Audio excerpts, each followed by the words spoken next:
with this situation, going from Islam to Christianity must have been as well really dangerous. And so tell me now, because now you speak for the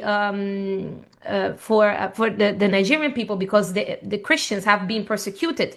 So is it like very dangerous to be vocal about the faith? And tell me a little bit about what's happening in Nigeria now, the violence, the incidents, and the regions where this is happening. All right. If let me give you from the beginning. Let me tell you as Yeah. much as I can. Because what we are saying today is not something that just started 10 years ago. What we are saying today is as a result of the seed that have been sown over 40, 50 years ago in Nigeria. Nigeria was colonized by the British, and Nigeria is not, and there are over 250 ethnic groups that makes up Nigeria. Over 200 ethnic groups. So Nigeria is not a combination or amalgamation of ethnic groups. Nigeria is an amalgamation of different nations that should have existed as different nations. But for the British benefit, for their selfish interest, for their resource control, they merged Nigeria together. So you have the Yoruba land that is in the west, predominantly comprises of certain. These are people with a similar culture, similar tradition, similar way of life. Then you have in the south, and then you have in the south, you have in the southeast, where you have people with almost similar tradition, similar culture, similar way of life. And then you have in the middle belt, where you have people, we're talking about people from Plateau State, from Benue State, from Taraba State, from Gombe State. A certain people are part of Borno, people with a similar culture, similar tradition that should have existed as a single nation. Then you have the core north. You have the core north, where you have the Sokoto, the Zamfara, the Jigawa. Those people have similar culture, similar tradition, similar wallet that should have existed as a different nation. But for the British selfishness, for the British interest, they amalgamated Nigeria together as one. And you now have people with different ideology, different perception, different way to life, different understanding of things in life, and forced together to live in a contraption called a country. And they are forced to exist together. It's like marrying someone you do not love. Mm-hmm. You understand what I mean? I understand. It's like being in marriage with someone you don't know, someone you don't love, and you are forced to remain in that marriage. You can be rest assured that every day what you get is chaos and confusion. Yeah. Yeah, that is exactly the case now. When Nigeria was amalgamated, by the British system, their schematics and their trick, they did it in such a way that most of the power fell on the northern part, the core north. Now, the core north have always have an agenda for one thing and one thing alone, for Islamization, to turn Nigeria to an Islamic caliphate. Because you see, in the 1800s, a man called Usman Danfodio, a Fulani man, conquered the north, conquered the original Hausa people. The inhabitants of the north were originally Hausas. But the Fulani man conquered the north and then invaded them, conquered them, and then settled there, introduced his religion, his culture, his lifestyle, and then they were forced to adapt it. And since from that moment, they have been working tirelessly to ensure that what was achieved in the northern part of Nigeria is achieved all over Nigeria, subjugating every tribe, every culture under the Islamic Fulani rule. That has been the agenda for a very long time. And there are people you must not take away from Islam is the fact that number one, they are good planners, they are diplomatic, they are logical, they are tenacious about their goal, and they are patient to ensure that they achieve the goal. It doesn't matter how long it will take. And so they began to plan that. So you find out that even in Nigeria is supposed to be a secular state. But you find out in the 1999 the Constitution of Nigeria, there are a lot of provision for Islam. There is provision for Sharia in the Constitution. There is provision for Islamic banking in the Constitution. Islamic financing. There's provision for Sharia courts in the Constitution. There's a provision for Muslims and all that in the Nigerian Constitution. But I tell you, and I tell you again, there is no one place Christianity was mentioned. Wow. Not one thing about Christianity, not one thing about the church, but there are a whole lot about Islam. So what Nigeria is practically using at this time is an Islamic constitution.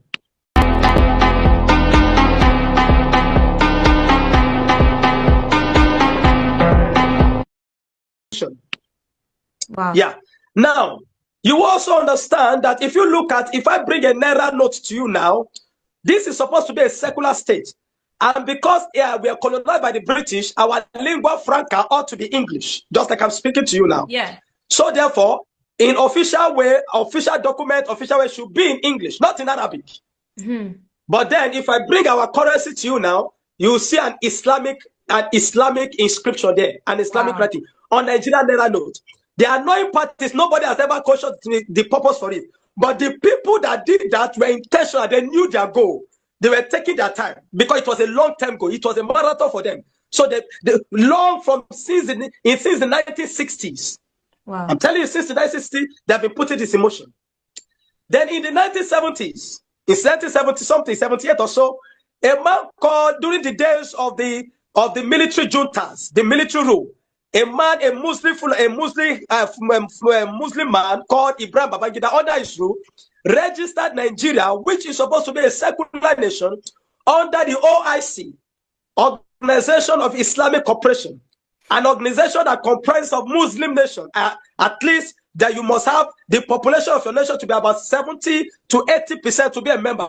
But Nigeria is 50% Christianity, 50% Muslim. Why will a Nigeria, a Christian that is a nation that is a secular nation, be registered under OIC? So you see the agenda, 1970s.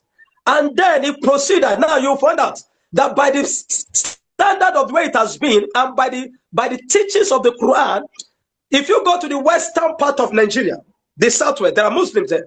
The Yorubas, there are Muslims there. But you find that you will not find that extremism in them because they are because of the culture of the Yorubas, they live together. So you can have in a family of 5, in a Yoruba family, maybe the father could be a Christian, the mother could be a Muslim, then you have one of the child to be a Christian, another one is Muslim, another Christian, and they live happily together. But you see, that is not in the case of the North. In the North, it is totally different. There is the teachings they teach them from the Quran is the extremism teaching. Is it because the jihadism teaching? They follow the hadith by letter, right? They follow the hadith, and all those things breed extremism in them. Yeah. And they breed a generation of people that are violent, that see that there is nothing, that they are violent. They do not see a common Nigeria as a mate or as a Nigerian because of the fact that we have different religion. In fact, they refer to Nigerian Christians as Arni.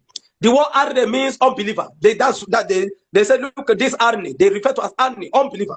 Now, this has been going. Now, in the year 2000, 1999-2000, 12 states in the northern Nigeria, 12 states in the northern Nigeria adopted the Sharia as their ruling law. Wow. Discarding the Nigerian constitution and picking the Islamic constitution.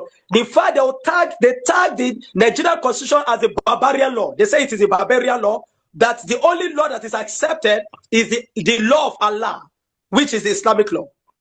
So what you're seeing today did not start today. What I'm seeing today is a seed that has been planted in the 60s. That is manifest today, and it has breeded a generation of people. Now, the Christians have always been at the receiving side of everything. If a man commits a thing against Muhammad in France or in Italy, there, be rest assured, within the next 48 hours, Christians will be killed here in Nigeria. Churches will be burnt here because the North have this deroded ideology. You see, for them, they don't care about growth. They don't care about development. They don't care about anything. All they care about is Islam. And they are willing to kill. They have killed a lot of people. They have accused people of blasphemy in the past, and they will kill them.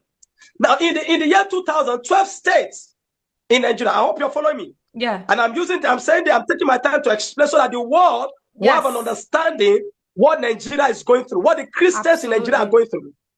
Absolutely. Now, in the 2000, from 1999 to 2000 and 2001, the 12 northern states in Nigeria adopted Sharia as their ruling law. Why would a secular state that is termed a secular state be having Sharia as a ruling law instead of the constitution?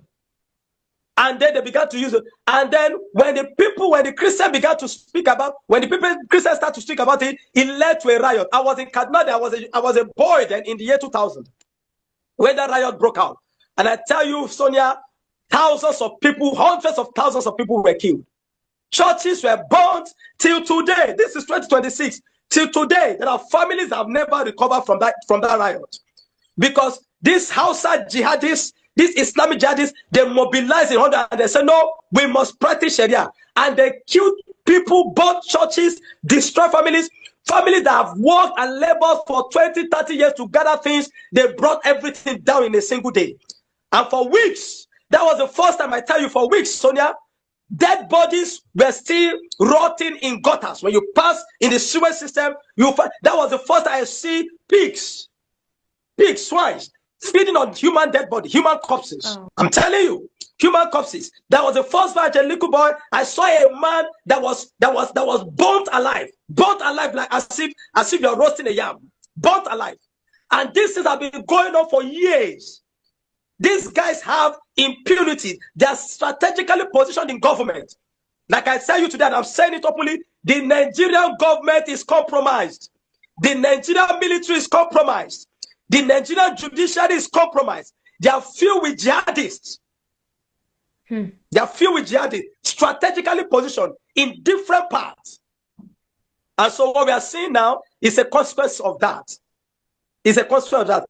And I want you to know that you cannot conveniently say you want to convert from Islam to Christianity. You must begin to run for your life because they will kill you. Yeah. I'm telling you. Yeah. The reason why I was saved when I came, because I had moved away from that location where we are predominantly to Christian Muslim to a Christian location, to another location where it is predominantly Christian. So even when I became Christian, I had nothing to fear for my life. But I missed a lot of opportunities that I should have benefited simply because I have converted. So there is stereotype. They'll stereotype you. They'll persecute you. So they'll persecute you. So you cannot say, okay, just the way you converted from a Christian to you became a Christian, you cannot conveniently say that I am a Muslim today and I want to convert to Christianity. You'll be rest assured that you'll be chased until they kill you. Few months ago, sometimes last month, an elderly woman of about 60 years old confided in me, chatted me on TikTok. And she said, oh, man of God, I see what you're doing. The Lord bless you. And she began to tell me a story. She said, you see, I am also from a very popular Islamic family in Niger State. Wow. My family is a reputable Islamic family. But the moment I accepted Jesus, I was persecuted. I worked in the federal government parastatal. They persecuted me. I was sick for over 2 years. They assumed I was dead. In fact, they wanted me dead. The day I resumed back to work, they were surprised. Because they have written me off, and my family do not want to have anything to do with me again. If not because of God, they will have killed me. They are trying every way to eliminate me because they think I'm bringing a shame to them for becoming a Christian. Wow. That is the kind of society we have in Nigeria. Wow. A situation whereby somebody says something about Muhammad, the next moment they will kill him and stand there and say, we are the one that killed him, and no government, nothing anybody will do about it. How do you live in a nation with such barbaric people, with such barbaric mindset, with such corroded in ideology? How do you progress with such a people? And the Christians have always been at the receiving. I say it again for the world to understand. There is genocide in Nigeria. Yeah. There is no day that passes by that even now the army have become complicit. That the army helped them to carry out such work. They get their weapon from the military. They get in their intels from the military. Yeah, about that, you know. So you will know. Yeah, about that. You know, I've heard, I've seen videos as well about people saying, "Oh, there's no genocide. There's no genocide." But you know, all the testimonies are saying the opposite. What about all the videos that we are seeing of people that their families that been slaughtered, you know? And I was very shocked because last week I published this video. Many people didn't know that this is happening because nobody is talking about it. They all talk about Gaza. They all talk about other things, but they don't talk about this. They don't talk about Christians. I tell you, Sonia, Gaza has not lost the kind of people Nigeria has lost. No, I know. Yeah. Gaza has not lost half of the people that have been lost. Nigeria is not even a war-torn nation. It's not as if there's a war or something, but Gaza has not lost the kind of people Nigeria has lost. You'll be surprised that before the end of today, there'll be an attack again on any. You'll be surprised before the end of today. It has become, the annoying part is, it has become a norm that even this day when we hear about those attacks, we just move on because we are not used to it. What kind of society get used to killings like that? Bloodshed everywhere, every single day. And when you hear people say there is no genocide, two things you must know. Number one, is that they are ignorant of the activities of jihadists, number one. Or two, there are people that have never lived or have anything to do with the northern Nigeria, because there are people in Nigeria that have never been to the northern Nigeria. Anything they hear about the north is what the media make them to see on social media. So they don't have understanding of that. I've had pastors say there is no genocide. Those are people that have no idea what is happening there because they've never been there. Number three, or you have people that have been politically correct, try to protect the interests of the government. Yeah. Try to not want to make the government look bad, because the government are a very useless organization in Nigeria. I'm sorry to use that word, but it has become a thing of shame in Nigeria that scores of people are dying on concern basis, and all the government is thinking about is re-election, holding more power. They are not compassionate. They are not providing solution. Rather, they are just thinking of how to retain in power, and they can do anything by any crooked means to remain in power. How do you live in such a nation like that? What nation have such people with such corroded mindset, with such degraded, depraved-minded ideology, and you want to progress? It's not working. Yeah. It will not work. Yeah. Yeah. And the same thing is actually started to happen here in Europe as well. That radical Islam is here already. It's not something that people say, oh, it's happening in Africa. Oh, it's far from us. No. Like radical Islam, and I don't care if they call me, I don't care if they call me Islamophobic after this. I don't care, because this is the truth. Radical Islam is here, is in Europe as well. And, what is happening in Nigeria, it's not too far, we have to stand for this. Sonia, let me tell you, when the war of Europe will come, what is happening in Nigeria will be a child's play. Your people, and they like to be politically correct. Yeah, exactly. They like to be. This is the they like to be politically correct. Yeah. They want to be liberal. Mm-hmm. And so you see UK, especially UK. You see that UK. Yeah. I pity UK. Many years ago, just about 25, 30 years ago, when you go to the UK, you can see the people with their culture, with their tradition, living well, with little or no Islamic influence. But no, not today. If you go to UK today, you will think you are in an Islamic nation. Mm-hmm. Mosques everywhere, loudspeakers of mosques everywhere. Here as well. And these people are now placing strategically positioned in government. Sometimes ago I reviewed and I said there are 5 stages to Islamization. Mm-hmm. Based on history. There are 5 stages to Islamization. Number 1 is through number 1, they will move in. That moving happens in 2 ways, either by invasion or migration. It's either they invade you, conquer you, defeat you, and take over you, or they will migrate as though they are asylum seekers. And then when they come there, number 2, they will integrate. At first, you see them peaceful. The next thing they begin to do is begin to multiply. Yes. They begin to increase. Get married to as many children, give birth to as many children as they want, ensure that the government will cater for them, or then they begin to bring their people. When they are still at a small number, you see them as peaceful people. You see them as loving people. Yep. But the moment they get the number and they become about 30 to 40% of the population, then they go into government. They begin to secure strategic positions in government. This is happening here. Positions in government. It's happening in Italy. Exactly. Yes, I'm telling you because I know. Then they began to secure strategic positions. They begin to seek for positions of mayors, positions of councillor, and all that in the Senate House, in the House of Reps, and all that. Yes. The moment they are able to get, a good number of people in power, the next thing they do, they begin to demand for Sharia. Yep. They want to abolish the law that has kept your own country for decades, for generations, and tell you that they want these guys to run away from their nations, from that same Sharia law, and they are coming to a nation that is sane, that is peaceful, to want to implement that same Sharia law. Mm-hmm. That is exactly what they do. And the moment I tell you, the moment you permit Sharia law, even if it is in one state, you are finished. Yeah. Yep. That is exactly what is happening in Nigeria. Yep. You see them now in the UK, they will be shouting, Sharia for UK. Yep. We want Sharia for UK. Yep. If the UK and the UK people, the government that should be proactive, instead of copying their menace, they will go after the peaceful citizens. Yep. You see, this political correctness will destroy the UK. When the calamity of the UK will come and the Europe, I tell you, what is happening to Nigeria will be a child's play. It's either I'll advise that they take lesson and they take you. These people are not peaceful. As far now, you can get some Muslims that are good.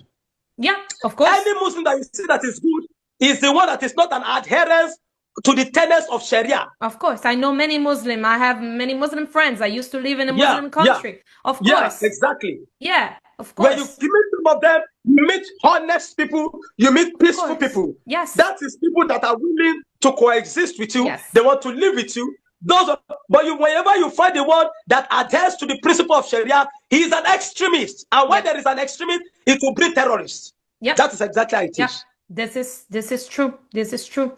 So we were talking about how it's not only Nigeria, it affects everybody, because the goal of radical Islam, and we are speaking about radical Islam, like people that are radical, people that don't want Christians to worship. They don't want that. They want everybody to convert to Islam. Because the people, the radical Islam thinks that the other religions are enemies. What we must understand is any part of the world that feels it doesn't concern them now, they are doing themselves a great disservice. And I think it is better for we as a whole people, especially Christians, to stand up and condemn this evil and fight against it now. Because you see, the evil you do not condemn, or the evil you tolerate, is the evil you empower. Mm-hmm. The evil you tolerate is the evil you empower. So if you don't do anything about it now, it will come to you one day. It's just a matter of time. Mm-hmm. And let me say that the ideology of this jihadism is not just all about Nigeria or Africa.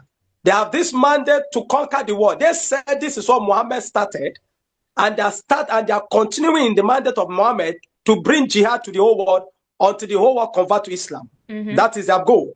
So if you think it is just a Nigerian thing or an African thing, it's a matter of time it will get to Europe. Now, I do not want to, even though I know that Italy, for example, there is where the Pope is, the Vatican is there, and the Pope and all that.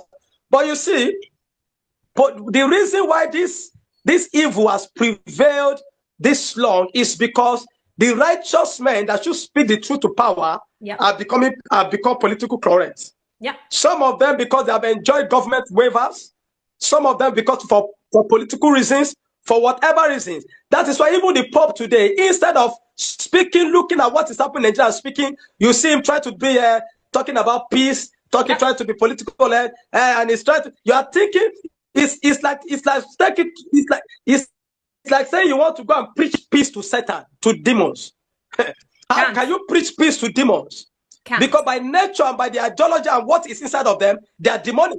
Yeah, you cannot go and start preaching, or you want to say, okay, you want to preach to Satan. Can you go and preach to Satan? Now, instead of it, one thing, evil, you see, sin or evil is like sin. It thrives in secrecy. When you don't condemn it, you empower it. When you don't speak against it, you empower it. And why it has prevailed for this long in Nigeria is because the righteous men that should have spoken the truth and condemned all these acts 20, 30, 40 years ago were busy building cathedrals, were busy building church infrastructures. They will tell us that Christians shouldn't go into politics. They have allowed these jihadists to fix themselves. Okay, there are some federal government parastatals in Nigeria. If you go to today, you will think it's as though you are in an Islamic nation, because all the directors in those parastatals are Muslims and Fulanis. So I think the world must have an understanding that that Islamic terrorists or extremists are not your friend. They have one goal and one goal ago. They are there to rape your daughters.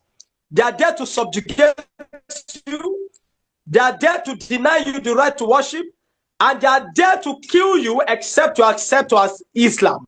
That is the essence of jihad. Accept Islam or you die. Or they can impose the jizya on you to pay the Islamic tax. So for Nigeria, because of our time, for Nigeria, two things I think the Nigerian government or the Nigerian model, number one, self-defense is a constitutional right. Self-defense is both a constitutional right or a fundamental right. I have the right to live. You have the right to live. And so the government at this time cannot, I repeat, the government at this time cannot protect the people because there is no time the government will do that. What the Nigerian government will do, number one, permits the citizens to own arms. Do you know that the government, people from the government supply arms to Fulanis to kill people? But when innocent Nigerians try to look for maybe a machete or a dagger to defend themselves, they are arrested. And the moment they are arrested, those things are collected from them. The very next day, these guys will come and attack them, knowing that they are defenseless. So can you see the complicity of the government and the military? So these people must be allowed to own a weapon to defend themselves. Yeah. Just like you have it in America. You cannot just go into an American home and you say, want to go and do nonsense. No.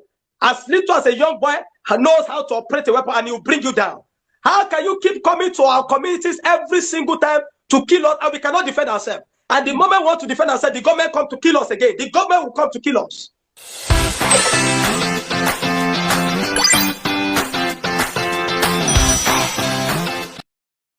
Kill us. So the people must be allowed, Christian communities must be allowed to own a weapon for self-defense. Number two, the other way that I will advise is for the country to disintegrate.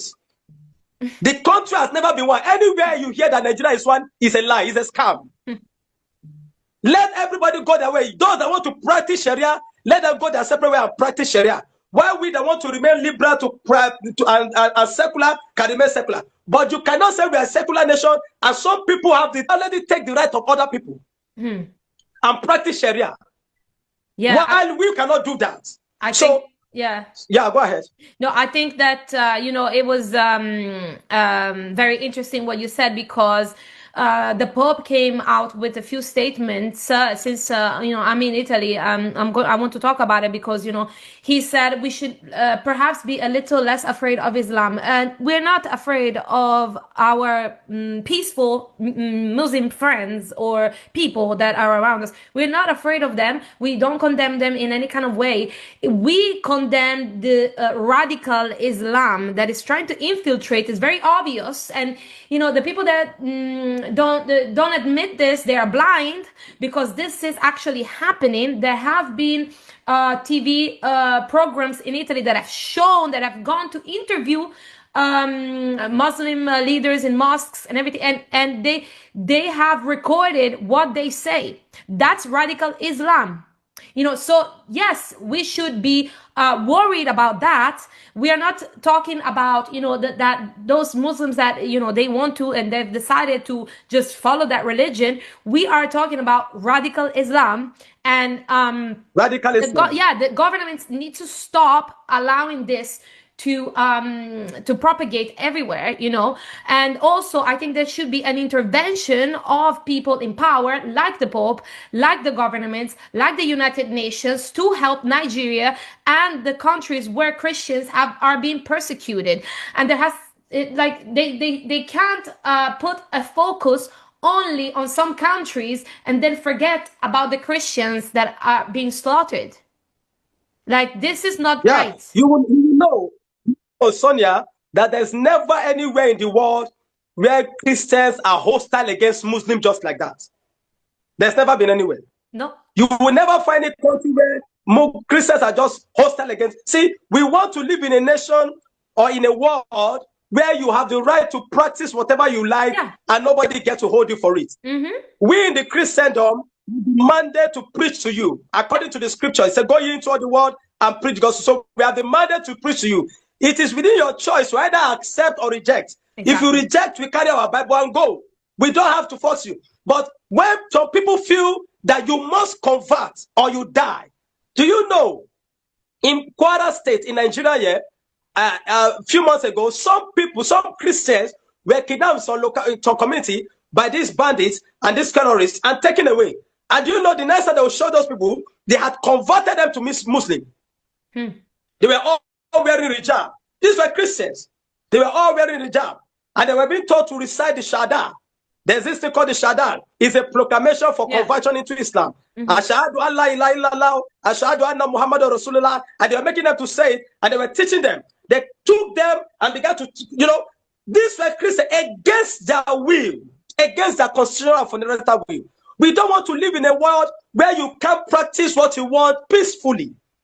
So we are not against Muslims. We are against Islamic jihadism. We are against Islamic extremism. Yeah. And so the world must begin to take pragmatic measures. Otherwise, one day, we will all wake up and you find that these jihadists have caused chaos all over the world.